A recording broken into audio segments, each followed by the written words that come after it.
जिस वक्त इजरायली सेना ने लेबनान पर ज़मीनी हमला किया था, ठीक उसके पहले हिजबुल्लाह बार बार इस बात को डंके की चोट पर कह रहा था कि वो दशकों से इस बात का इंतजार कर रहा है कि इजरायली फौज लेबनान की ज़मीन पर कदम रखे और हम लेबनान के भीतर ही आईडीएफ की कब्र को खोद कर रख देंगे।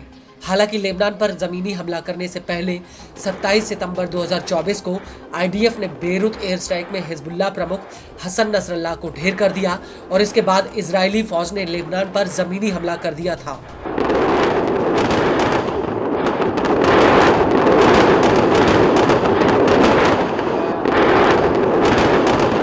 लेकिन लेबनान की जंग इजरायली सेना के लिए एक ऐसी चढ़ाई साबित हो रही है जिसके छोर पर पहुंच पाना इजराइल के लिए इतना आसान नहीं है, क्योंकि हिजबुल्लाह ने इस बार युद्ध में अपनी रणनीति बदल ली है और वो पहले तो अपने बिछाए जाल में आईडीएफ को घुसने देता है और फिर एकदम से ही गोरिल्ला स्टाइल में वो उस पर धावा बोल देता है।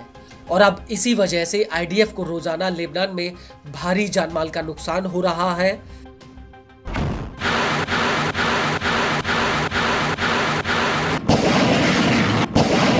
दरअसल लेबनान में 13 नवंबर 2024 को हिजबुल्लाह के साथ मुठभेड़ में आईडीएफ के 6 जवानों की मौत हो गई और सितंबर में लेबनान पर ज़मीनी हमला करने के बाद से ये आंकड़ा सबसे बड़ा है, जब एक ही दिन में आईडीएफ के 6 जवान मारे गए हों।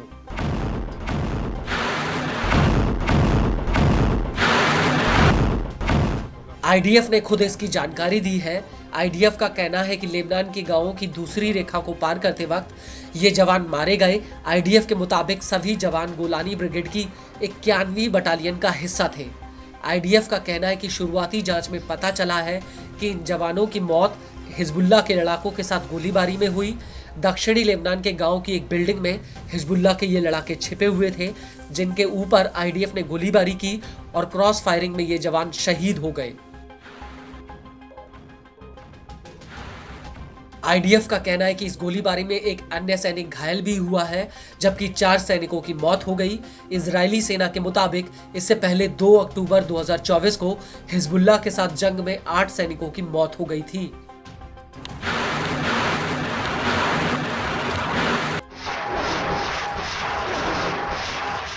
वहीं दूसरी तरफ आईडीएफ ने हिजबुल्लाह के ऊपर जवाबी हमला किया है।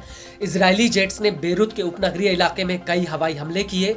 आईडीएफ का कहना है कि उसने हिजबुल्लाह के हथियार डिपो और कमांड सेंटर को मिट्टी में मिला दिया और इस हमले के बाद आईडीएफ ने 2 बिल्डिंगों का नक्शा जारी करके आम नागरिकों से कहा कि वो इन बिल्डिंगों से कम 500 मीटर की दूरी पर चले जाएं।